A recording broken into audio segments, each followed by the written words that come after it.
ब्रह्मणि आधाय कर्मणि संगम त्यक्त्वा करोति यः लिप्यते न स पापेन padmapatram iva ambasa.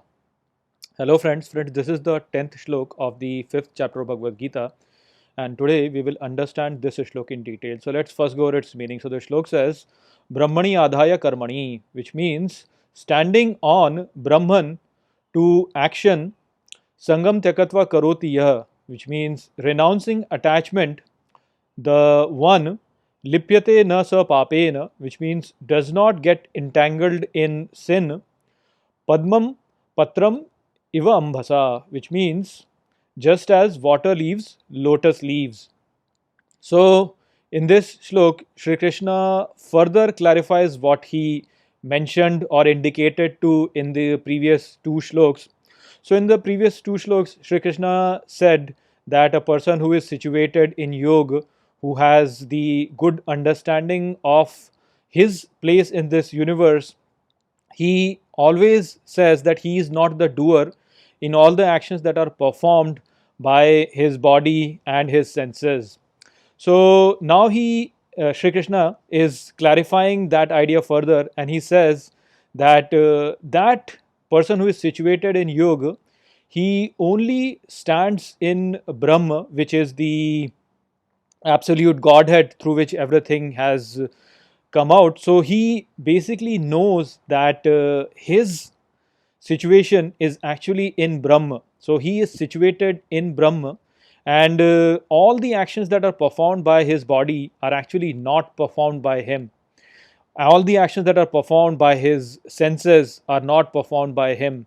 And so, by conducting his actions like this, wherein he is identifying only with Brahma, he is not identifying with his body, his senses, or any of his other components which are associated with his ego.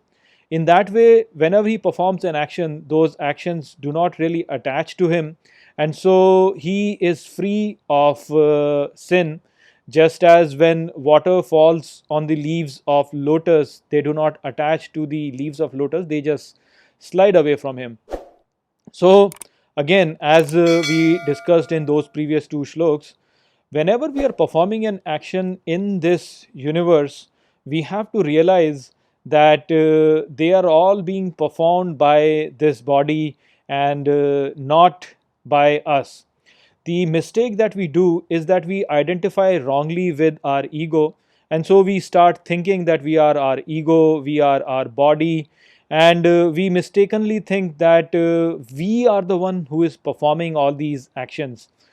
While you can think like that, but if you were to think like that, then all the actions get attached to your ego, and this ego actually is part of your subtle body, and that body actually solidifies in the Brahma, and it basically starts to propagate. And so all the actions then start to have consequences, and those consequences then get attached to your ego, and that ego has to then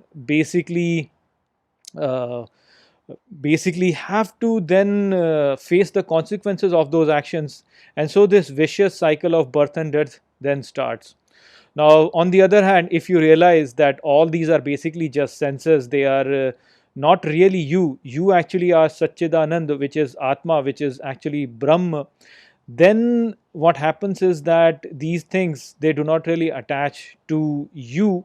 They are attached to the ego, but then ego has completely died, because you are not really identifying with your ego. You're not really thinking that you're separate from this universe. You are thinking that you are part of this universe, and you are basically just part of this grand yajna that has been performed by the absolute Godhead to propagate this entire creation as it is propagating in time, to increase the knowledge in this universe. So with that mindset, when you are not really identifying with the ego, but you are identifying with this entire creation, then those actions will not really attach to you, because you are identifying with that absolute Godhead. And as Sri Krishna has already mentioned, that the absolute Godhead is basically just performing this yajna, and these actions don't really attach to him. So basically, you have to start to identify yourselves with the absolute Godhead and not with your ego.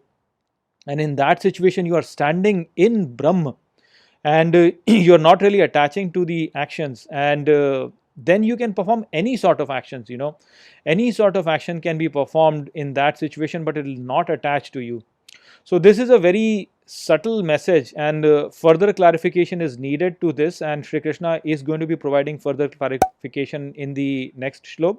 So we'll discuss more on that in the next video. I hope that I have explained this shlok well to you.